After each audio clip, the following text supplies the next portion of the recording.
Guess who was 3-0 last week? Sean, it wasn't you. It was me. 3-0. We're 9-9 in the season. We are climbing ourselves out of what was a brutal first 2 weeks of the season. We're back up at 50%. Sean's tumbling his way on down. I'm about to pass him. He's 2 for 1 last week.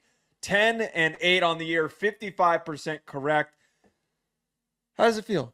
How's it feel? That for I'm me 2 to be picks in away? the green again? I'm 2 and for picks me to away from you? consistently be in the green It doesn't every matter. single week? Doesn't matter. I'm happy you had a hot week. You got lucky last week. I have been hot most weeks. That Oklahoma-Auburn game was a slop fest, and you got away with Cry it. about it. BYU almost folded against Baylor. Stop. I'm not gonna cry about it. But I loved your Illinois pick last week. I thought you were gonna go 1-2, 3-0, whatever. I'm happy for you. Hey, what I'm gonna brace you for? Enjoy the burden. Get ready for it. Because people are going to expect you to be perfect again. I felt that weight on my shoulders all throughout the beginning of the season. Sean, how could you be so perfect? How could you keep on getting all these bets right? Wait. To rudely cut you off intentionally. You never want to start the season hot. I'd rather start the season cold. Crazy person. You never start the season hot. I'll take any bet I can get right now. Yeah. Anyway. Well, you tail my bets anyways, like a piece of garbage, and then you bet against me, and then dig yourself into your own hole. I win Notre Dame football games, okay? That's what I do. I still can't believe you did it. I should be prayed to at the altar. My first bet this week, you're going to want to write this one down, folks, if you haven't missed it. Again, I was Mr. 3-0 last week. My first bet of the week, Cal versus Miami. Cal plus 10.5. Now, this line's moving, so you might miss out on this one, getting in time for it to be a reasonable number. If this drops below 10, I'm not touching it. I think it's going to get a little bit too close. But there are so many things that are working against Miami in this situation. I think Miami wins the football game, but we're talking about one, Cal being the most turnover successful team in the country with 10 interceptions this year. They are picking off anybody and everybody. And I know that Peyton Thorne was one of those quarterbacks. They still have had repeated success of turning the ball over. And Cam Ward, we know, risky decision maker, is probably going to play great this game, but there's going to be a pick that helps them climb back into it and helps them cover. On top of this, 10:30 Eastern time, body clock kickoff for this Miami squad. I always find and will look for, and the ACC is going to be a hotbed for this. If there is a body clock situation, always look for the East Coast team that is playing in a later time slot to have a little bit of a slow, sloppy game. So I think Cal, 10.5, it feels pretty good to me. I'm going to stick with that. Okay, you're siding with woke. Noted. I will remember that, Joe. My first bet, Syracuse underdogs versus G5 UNLV. Sean, you're a crazy person. UNLV is so hot right now. They're hot. I get it. Syracuse doesn't need to beat UNLV, and I know that if I would have said that a month and a half ago, I would have sounded like a crazy person and would have punched myself in the back of the head. What are you thinking, Anderson? They just don't need to lose by a touchdown, all right? Let's be realistic here. I think this is a massive game for Kyle McCord and his experience as a college football player and all the belief and non-belief that's been put into him. He needs to come out on top in this game. He needs to not lose to UNLV, who stays in the news. They have been the epicenter of college football news the last week and a half after all the NIL drama with Matt Saluka. I know Malik Williams stepped up and played good. He's a good quarterback. Me and Joe watched him play at Campbell. I know he's solid. But it's Syracuse versus UNLV, and Syracuse is underdogs by a touchdown. I am rolling with the orange in this one, and I'm semi-confident about it. I don't hate this one. I just don't feel good about it. Like, I just think that there's too much.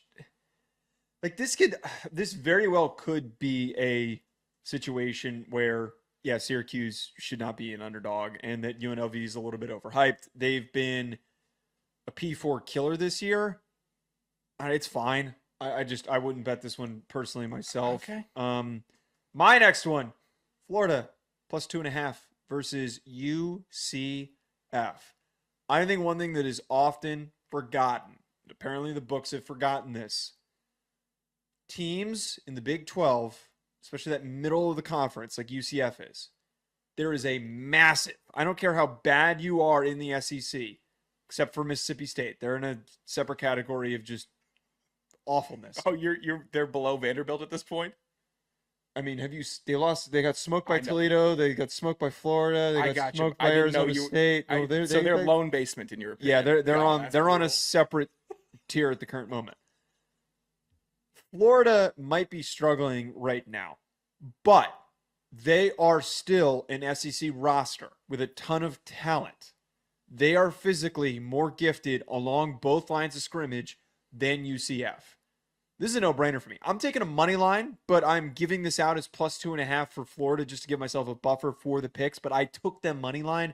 I would be stunned if UCF wins this football game. There is no reason to be high on the Golden Knights. I'm taking Florida. Yeah, this is a game. This is I think really it's in the swamp too, and I want to double check this. This is Billy playing for coaching for his life. This feels like some. Yeah, of those... this is in the swamp, and we're going to be as ballsy to say that UCF, Big 12, middle of the pack, UCF is going to win. It feels a lot like what Neil Brown was doing last year, middle of the season, where his seat was just hotter than hell, and he needed a win against a softer opponent, and he got it, and somehow stayed on with the program. So I don't hate it. UCF has been a little bit fraudly so far this year. My next pick, Missouri getting 2 points versus Texas A&M. Here's what I'm going to do. I'm going to respect Texas A&M and the home field advantage and have Missouri pitted as an underdog. I'm not going to lash out and scream about Missouri being a better team right now in this instance. But I do think Missouri's offense is better. At the end of the day, it's going to be Brady Cook and Luther Burden versus backup Marcel Reed. It's the Missouri play right now. Don't doubt Marcel Texas Reed. A&M only beat Bowling Green by 6 points, Joe. You're telling me they're going to beat Missouri? I don't think it's going to happen. Taking the bait. You're taking the bait. Fine. Yeah, I'll be the big fish looking for the big bait here, and I'll bite on it. But I really like this Missouri team. When they are in weird, goofy games like BC, they still pull it out, even if BC started crawling back. They have the firepower. I think they can get it done in this one, and they're dogs. I like Missouri. I already have money on Missouri, to be frank, but I hate your reasoning. Your reasoning's terrible.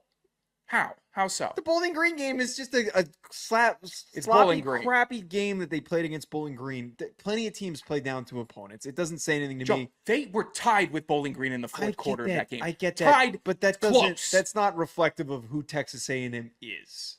I don't like that reasoning. I don't love it. But I sadly enjoy the pick, and I have to root for it. Of course you do. It's a great pick. My last one, Clemson, minus 14.5 versus Florida State. I don't normally like to take big lines, but this is one of the few exceptions. Florida State got their asses whooped by SMU, which is a G5 plus team that just moved up, that is still figuring stuff out, and has had a messy start to the year themselves, and they got whooped. Brock Glenn's supposed to start. I have no idea if he's any good. One would argue if they didn't turn to him until now when DJU is hurt, that would probably indicate he's not going to be much better than DJU. Only possibility here, if they do cover, is that because Brock Glenn has not played, Clemson does not know how to prepare for them. But I would think that Clemson's defense is so good, and it's their best unit, that they are going to have no problem slowing them down. But more importantly, the physicality outmatches what Florida State brings to this game. Clemson's rolling on offense. As much as I hate to do this, this is the Dabo special. Give me Clemson 14.5. You just make me nervous with this because the Dabo special is 1-0. If DJU the Dabo special is 1-0, so we're back. We're back to perfection here. If DJU was playing, I'd be all in. I don't like the idea of new quarterback coming out of the gates looking like a superstar, even against Clemson. It all makes too much sense. Ryan's fading you in the chat, by the way. Yeah, Ryan. Get his ass, Ryan. Well, I'd like Ryan to get a fade. That'd be great. That dad haircut. Should we? That would be great. We've been working on the possibility of Ryan coming up here for to get lunch with. We were going to go get lunch with Matt Sims, but I think that we should steal Ryan away and we should get him faded up. Oh, that'd be nice. Before he goes to the combine, I think we need to get Ryan a nice fade. We'll get Ryan a nice fade. He'll get lined up. We'll get the beard lined up also. We have a beard. Yeah, it fills in sometimes. I've seen it. I think Ryan could put together a beard if you really wanted to. We're gonna get him iced out too. Some big earrings. Yeah, we're gonna get some nice stylish glasses. Yeah, that'd be good. My final pick for college here, I'm going with JMU giving 17 points versus UL Monroe. JMU's put up 133 points in their last 2 games. If the train stops now against UL Monroe, I'm gonna have to chalk it to the game. That's just what's gonna have to happen. UL Monroe has scored 16 points in their last 2 games, albeit one of them versus Texas, but it's not 133.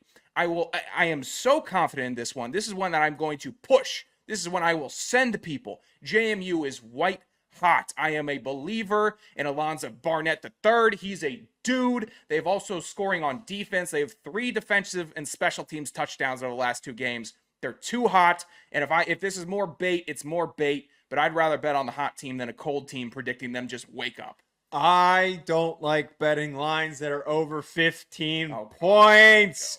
You are doing so badly when you take these lines. Stop taking them. This is a good bet, Joe. Oh, It's a good bet. JMU is maybe the best G5 team out right now. I'm sorry. Okay, here, and I've repeated this lot. I have repeated why I don't like doing this, but here's an additional reason. Wouldn't it, whenever a team is like up by that much and they're up by 21 and they get up that much early, it happens so often that they take their foot off the gas. I don't know. This is why I don't like touching anything that's over 14. I get you, but it's JMU world beaters versus UL Monroe, who I think their last win was against Troy. Congratulations. It's not beating UNC. It's not putting up 63 against Ball State, who were victims. I know Ball State's tragic.